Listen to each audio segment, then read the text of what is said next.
আসসালামু আলাইকুম, শুভরাত্রি সবাইকে। রাতের শুভেচ্ছা। রাতের বেলা কি করতেছি দেখতেছো তো, হাতে মাখানো একটা আচার। এটা শুধু তেলের মধ্যে শুধু বাঘার দিব, কোচা সহকার আমের।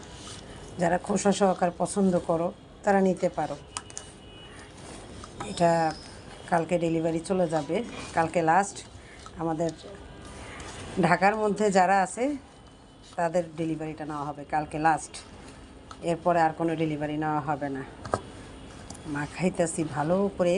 এই আচারটা মাখাইতে হয় সুন্দর করে, প্রত্যেকটা মশলা যাতে প্রত্যেকটার সাথে এরকম এই যে মিশে, দেখছ, এরকম যাতে মিশে।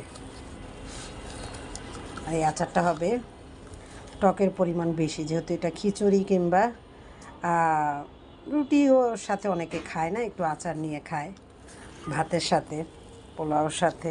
সামনে যেহেতু কোরবানি, তো কোরবানি উপলক্ষে তোমরা এই আচারটা অর্ডার করতে পারো। একদম কি বলবো, মজাদার আচার।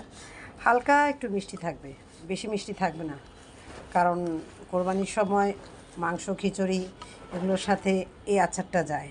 ঠিক আছে, এই মজার এই আচারটা একটু স্পাইসি থাকবে, একটু ঝাল ঝাল থাকবে। তো সবাই ভালো থেকো। যারা যারা এই আমের আচারটা অর্ডার করতে চাও অর্ডার করতে পারো কালকের মধ্যে। আর বাকিগুলো সবাই আবার 3 তারিখে চালু হবে, তখন আবার অর্ডার করতে পারবে। তবে কালকে যারা ঢাকার মধ্যে আছো তারা অর্ডার করতে পারবে। আল্লাহ হাফেজ, শুভরাত্রি।